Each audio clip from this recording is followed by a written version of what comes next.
Saya sih percaya itu masuk akal, memang meskipun ya kan ya kalau secara saintis mungkin karena saya saintis Bu ya. Oke, perlu kita buktikan. Nah, kemarin kan sudah sempat dicoba ya, saya juga ikut ya.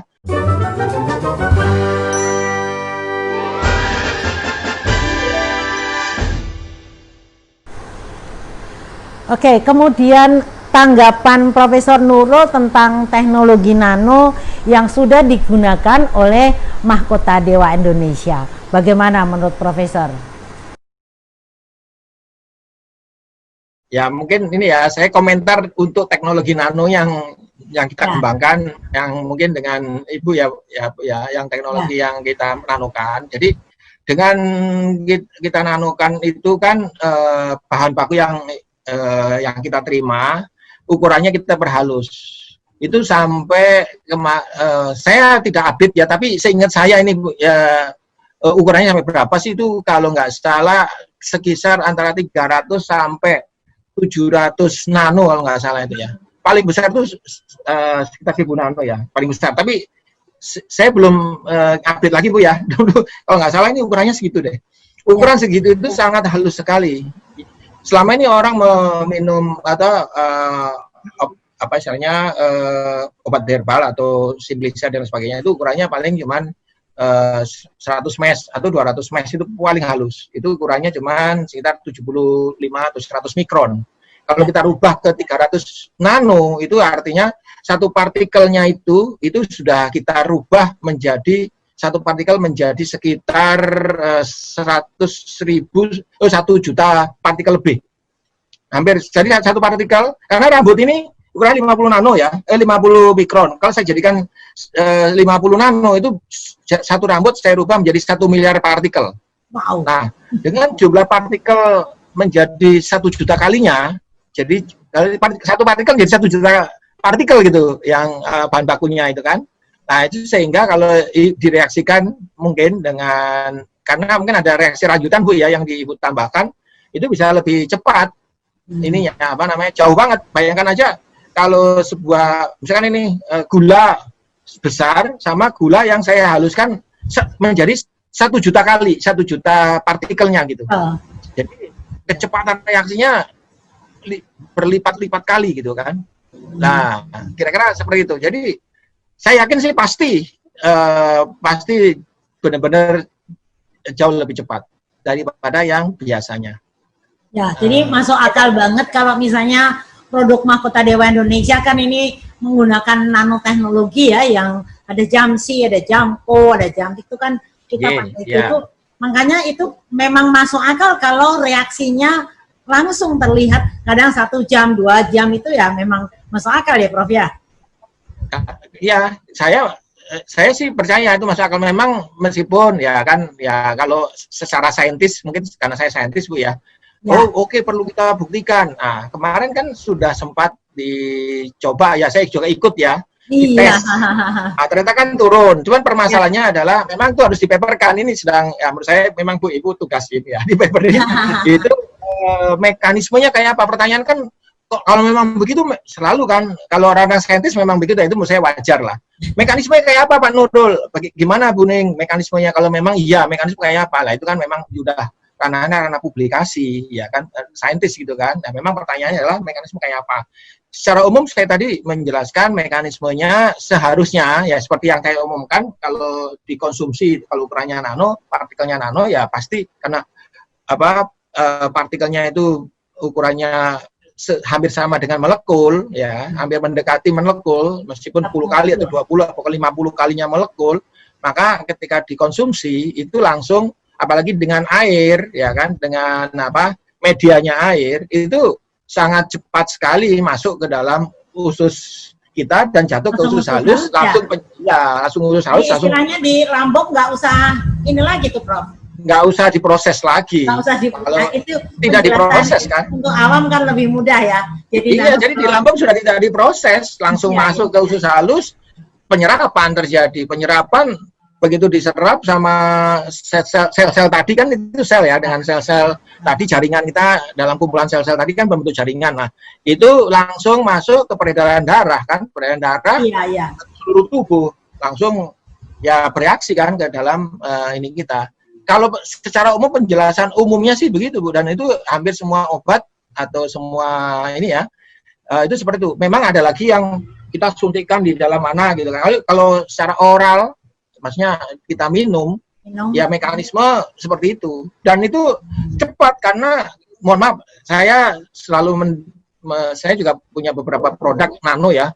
Itu kalau saya minum dalam waktu 1 jam itu saya mesti ke belakang. Karena kalau minum kan memang mau urin kan. Artinya, mohon maaf Bu, ini sebagai cerita saja. Artinya dalam waktu 1 jam, tadi Ferrari itu udah nyampe gitu, sudah ke dalam tubuh kita udah finish gitu. Jadi mekanismenya sudah masuk ya, sudah ke dalam jaringan tubuh kita di dalam waktu 1 jam maksimal 2 jam. Kalau kita minum kan keluar keringat ya kadang-kadang gitu kan. Nah, terus kemudian atau keluar urin ya, keluar urin itu dalam waktu 2 jam maksimal ya. Bisa lebih cepat. Nah, jadi artinya kalau itu misalkan tadi kemarin kita cek kan 1 jam ya Bu ya. Dan 1 jam ternyata saya turun 40 poin gitu kan. Nah, istri saya juga turun 40 sampai 39 poin. Artinya ya memang saya sih secara umum sangat percaya memang kalau memang diperlukan sih dites beberapa ini ya melihat mekanisme gitu kan. Tapi ya menurut saya ini aja sudah mewakili sih menurut saya untuk menjelaskan kepada masyarakat gitu. Ya. Jadi kepada masyarakat sekarang kita jadi lebih jelas ya. Paling gampang yang saya nih yang gampang saya ingat adalah ini ibarat jalan tol mobilnya Ferrari gitu ya Bro. Ferrari. Ya? Nah, gitu. Kayaknya karena, itu gampang. Iya. Itu karena dikonsumsi dengan air Bu medianya. Kan maksudnya kan minuman kan. Ya, itu Ferrari itu. Nah, kalau makanan itu repot. Kalau makanan kan nggak bisa langsung ke usus halus ya, masih nunggu dicerna dulu di dalam lambung. Nah, kalau dengan air langsung masuk tol dan Ferrari gitu. Nanti lama-lama minum jamu juga cuma ditetesin aja ya Prof ya? Nah, sekarang kami juga sedang mengembangkan produk tetes Bu, dan memang dan tidak banyak. Memang jadi saripatinya zat aktif itu kebutuhan tubuh kita itu sebenarnya tidak banyak kan membutuhkannya. Jadi tapi harus terpenuhi ya kan, sehingga dengan dengan nanopartikel yang memang benar-benar zat aktifnya gitu kan, kemudian kita larutkan di dalam air ya, sehingga jadi tetes pun mungkin memenuhi. Kami pun mengembangkan hal itu dan sudah dikomersialkan juga, ya, gitu. Sudah terbukti juga itu ya. Terbukti juga banyak itu yang yang testimoni. Jadi nanti makin ringkes ya Prof ya. Makin ringkes, dan itu memang jadi ya itu Bu, ini juga dalam 5 tahun terakhir sih ya ramainya herbal ini di Indonesia yang bukan teknologi nano ya. Ini ya kami juga di tim kami di grupnya Nano dan di LIPI juga sedang membuat ini Bu, ramuan-ramuan herbal yang kita nanokan gitu ya. Dan sekarang juga saya dalam proses untuk uji klinis juga untuk COVID. Sudah dilakukan. Ya, sedang proses untuk COVID ya dengan teknologi nano. Ya, kita ingin juga berkontribusi lah.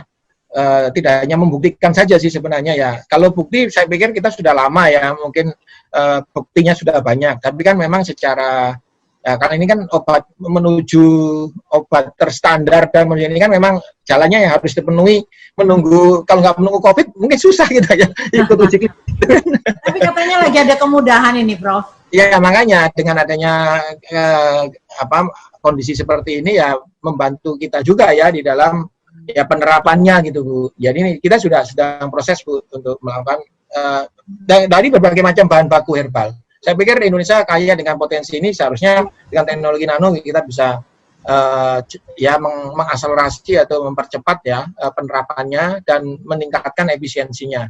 Sudahlah kita sudahi itu ya bukannya kita berhentikan secara total ya obat-obatan yang lain, tapi tetap dikombinasikan maksud saya, dan ini peluangnya bagi Indonesia untuk demi ya mungkin tidak hanya ekonomi Bu ya, ini kan kesehatan ya kalau dengan menggunakan bahan baku kan ini tumbuhnya di Indonesia, berarti cocok dengan orang Indonesia dong, nggak mungkin tumbuhnya di Indonesia tidak cocok dengan orang Indonesia, itu nggak mungkin. Pasti ya itu ini bahasanya pasti sudah bisa. Seharusnya orang Indonesia mampu mengelola sumber daya mineralnya dan herbalnya gitu ya, dan untuk dijadikan obat-obatan untuk meningkatkan kesehatan ya, daya tahan tubuhnya gitu. Demikian Bu.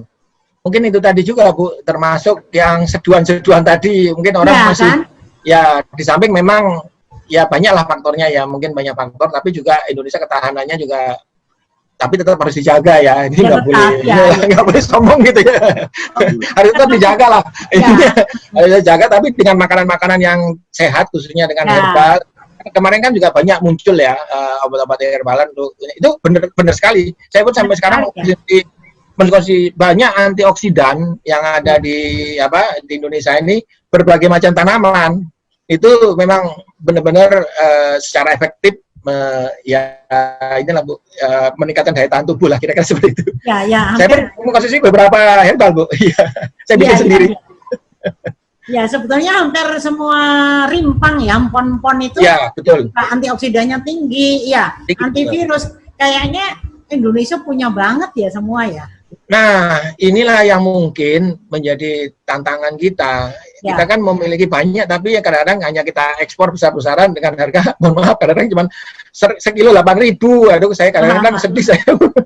Nah, oleh karena itu, iya, ini kan harusnya kita bersama-sama lah ya dari semua stakeholder untuk mengakselerasi lah pemanfaatan herbal, sehingga kita pun tidak jangan sampai obat-obat herbal kita diekspor ke luar negeri, diproses di sana, kembali lagi ke Indonesia dengan harga-harga yang wah fantastik gitu ya. Nah, padahal kita bisa juga menyelesaikan masalah ini di Indonesia.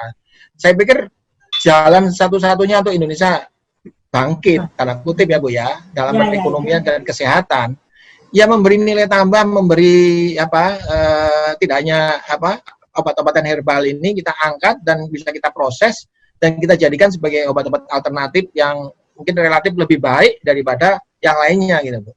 Nah, kesadaran ini juga penting, mungkin ya harusnya pemerintah juga ikut mendukung sekali, meskipun ya saya lihat sudah cukup bagus lah ya, tapi tetap harus akselerasinya sinergi dengan industri-industri dan juga para peneliti ya. Peneliti itu sudah banyak Bu melakukan penelitian. Ya. Kami itu di LIPI ada 10% dari paten. Kalau paten LIPI itu sekarang 1.100 penemuan itu hampir berkaitan dengan kesehatan, obat ya dan alat-alat kesehatan yang mereka termasuk obat herbal. Tapi ya begitu. Sampai sekarang satu pun memang belum ada yang istilahnya bisa dikomersialkan karena memang tata aturannya yang kadang-kadang belum bisa terpenuhi. Nah, sekarang sudah ada di tempat kami CPUTB ya dan lain-lain lah. Ya ini kita sedang proses lah menuju ke sana. Semoga mudah-mudahan ya lebih baik. Amin Bu ya. Iya. Ya, makanya saya coba terus-menerus sosialisasikan tentang herbal milik kita ini. Ya, setidaknya saya bersama suami itu di YouTube, Prof. Setiap hari. Ya, bagus Bu, kalau kan memang harus edukasi ke masyarakat itu harus terus-menerus ya. Dan pemanfaat, maksudnya masyarakat itu juga harus paham ya. Kalau hanya pemerintah saja, kayak kami peneliti juga, kami tidak punya tugas untuk melakukan hal itu gitu. Jadi memang kami hanya melakukan penelitian, ya mohon maaf ini harus tahu ya, kalau kami ikut jualan kan nanti nggak boleh memang. Jadi para peneliti kan memang tugasnya menemukan, mengidentifikasi, menemukan. Nah, setelah itu kan dikerjasama dengan Pak Kota Dewa, dengan industri-industri lainnya, sehingga atau dengan Pemda yang memang tugasnya adalah mensosialisasikan dan pengobatan, ya melakukan difusi di masyarakat gitu kan. Nah, mungkin dengan semakin banyaknya perusahaan-perusahaan atau industri yang seperti Pak Kota Dewa, semakin bagus ya. Ya kami, kalau saya sangat senang sekali dan makanya saya senang kalau ini siap kita dukung Bu. Sudah subscribe ya Prof? Ya. Sudah subscribe di channelnya Om Mani ya? Siap. Oke, ini luar biasa, ini kita jadi lebih terbuka lagi Prof. Ya, tapi ini mungkin lebih nanti diskusi lebih detail Bu ya. Kalau yang untuk hal-hal yang tadi memang lebih enak ngobrol. Ya, oke. Ya, tapi setidaknya udah lebih membuka wawasan kita lah, ya untuk bisa berkembang lagi nanti ya Prof. Ya, sama-sama Bu. Ya, ini juga saya juga belajar banyak nih dari Ibu tentang nano herbalan ini, kami mau nggak mau harus belajar memang ya, harus sinergi Bu ya. Ya, ya, ya, ya. Oke, Prof. Ada ini? Ya. Ini timnya udah saya nih yang nanya-nanya terus. Siap. Oke.